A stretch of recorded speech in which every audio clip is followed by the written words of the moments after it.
Jornada eleitoral crucial nos Estados Unidos. Eleições intercalares definem o futuro político do país e podem lançar bases para presidenciais de 2024.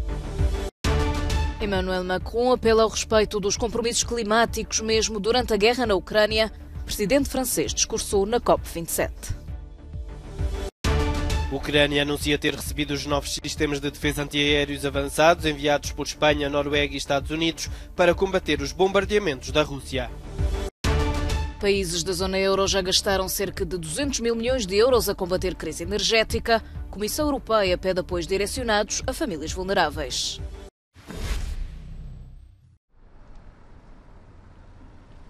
Os Estados Unidos vivem hoje um dia crucial para o futuro político do país. As eleições intercalares vão determinar a composição da Câmara dos Representantes e 1/3 do Senado e podem lançar as fundações para a corrida à Casa Branca em 2024. 30 milhões de norte-americanos votaram por antecipação. O ex-presidente Donald Trump esteve no Ohio no fecho da campanha, onde voltou a fazer referência a uma eventual recandidatura à chefia de Estado, afirmando que fará um grande anúncio a 15 de novembro. No tom inflamatório que lhe é bem característico, Trump atacou os adversários democratas que detêm atualmente o poder no país.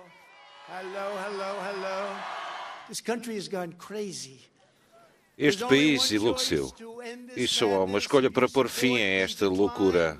Se vocês apoiam o declínio da América, então devem absolutamente votar para os loucos da esquerda radical, os democratas da esquerda radical. O presidente Joe Biden esteve no Maryland, onde avisou que se os republicanos tomarem o controle do Congresso, irão desfazer tudo o conseguido durante o seu mandato. Lembrem-se, o poder está nas vossas mãos. Vocês são uma das razões pelas quais estou tão otimista acerca do futuro do país. E sejamos claros, esta eleição não é um referendo. É uma escolha entre duas visões bastante distintas da América. O resultado das eleições desta terça-feira é particularmente crítico no Nevada e nos 5 estados que Biden conseguiu virar em 2020: o Arizona, a Geórgia, o Michigan, a Pensilvânia e o Wisconsin.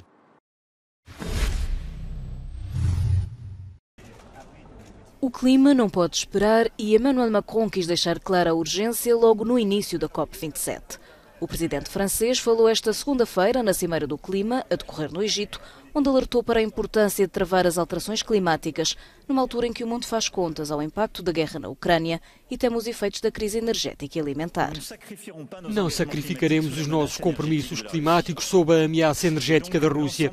Por conseguinte, todos os compromissos assumidos pelos países devem continuar. Para os países mais ricos, especialmente os países europeus, incluindo a França, esta tem sido a base das nossas estratégias nacionais de acordo com os nossos compromissos. Compromissos que a Organização de Defesa Ambiental WWF saúda, sobretudo no atual contexto político e climático. As alterações climáticas são o maior problema que enfrentamos neste momento. Há muitas crises a acontecer. Crise da biodiversidade, crise da energia e da alimentação. Mas as alterações climáticas estão na base de tudo e, em alguns casos, em primeiro plano. Vemos catástrofes generalizadas devido às alterações climáticas e é realmente importante ter os líderes mundiais a marcar presença. Os discursos dos chefes de Estado e de Governo marcam o lançamento político da COP27. Cada líder está a usar esta plataforma para sublinhar a urgência de uma ação mundial coordenada e, acima de tudo, solidária. Mas mais que palavras, os países mais ameaçados pela crise climática esperam ações. Estes apelos vão ser repetidos no segundo dia da Cimeira dos Líderes, antes de os negociadores tentarem implementar os compromissos. Grégoire Laurie, Charles Melchek, Euronews.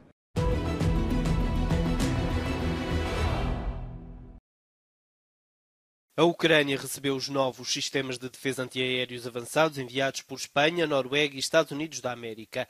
O anúncio foi feito esta segunda-feira pelo ministro ucraniano da Defesa, Oleksiy Reznikov. Entretanto, horas antes, o Kremlin recusou comentar uma notícia do The Wall Street Journal que dizia que o conselheiro de Segurança Nacional da Casa Branca, Jake Sullivan, conversou com o assessor presidencial russo Yuri Yushakov sobre a inadmissibilidade do uso de armas nucleares e a expansão do conflito na Ucrânia. Нам нечего сказать. Não temos nada a dizer sobre esta publicação. Os jornais anglo-saxónicos publicam muitas falsidades. Temos dito repetidamente que o lado russo permanece aberto à realização dos seus objetivos através de negociações. Temos também chamado repetidamente a atenção de todos para o facto de que, de momento, não vemos tal possibilidade, porque Kiev adotou uma lei para não prosseguir com quaisquer negociações com o lado russo.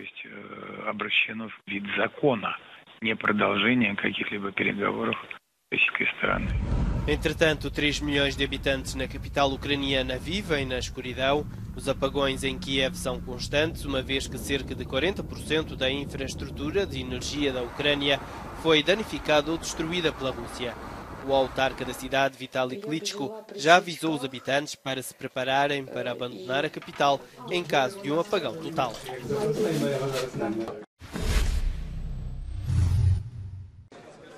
Mais de 2/3 das medidas adotadas para combater a crise energética pelos países da zona euro podem vir a agravar a inflação.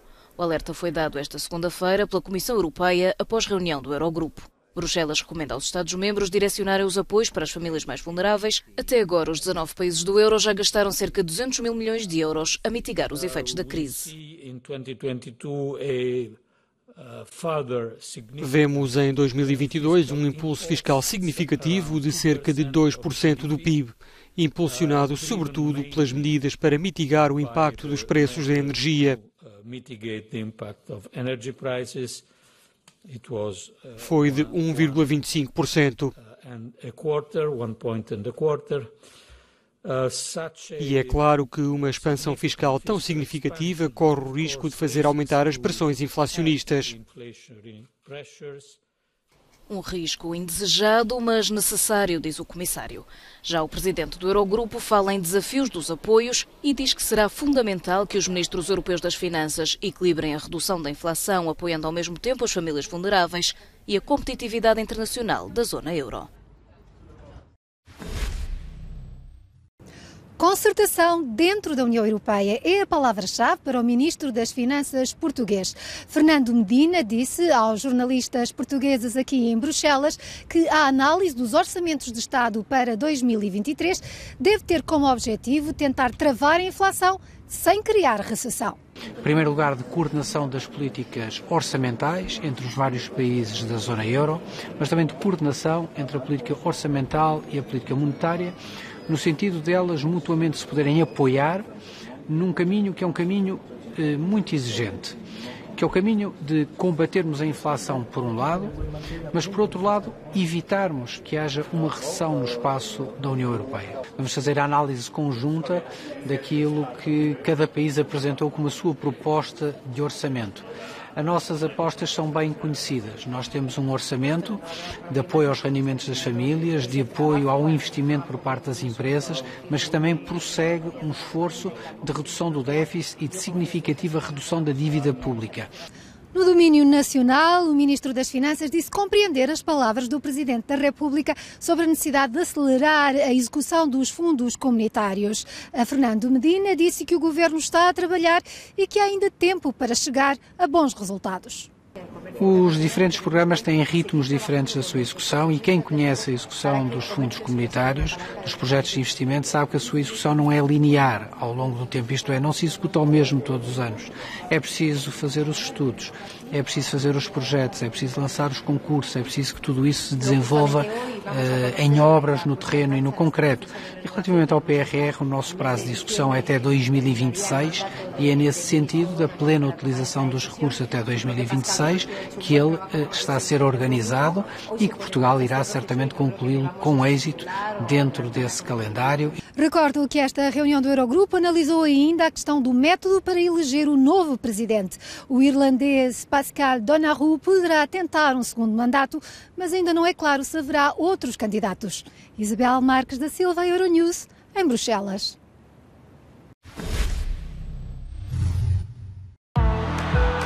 Decorreu esta segunda-feira o sorteio para os oitavos de final da Liga dos Campeões. Entre as equipas portuguesas, o Benfica defrontará o Clube Bruges da Bélgica e o Porto terá pela frente o Inter da cidade italiana de Milão. Os grandes jogos desta fase deverão ser entre Real Madrid e Liverpool e o Paris Saint-Germain Bayern Munique. Os encontros estão agendados para fevereiro do próximo ano no caso da primeira mão e para março no caso da segunda.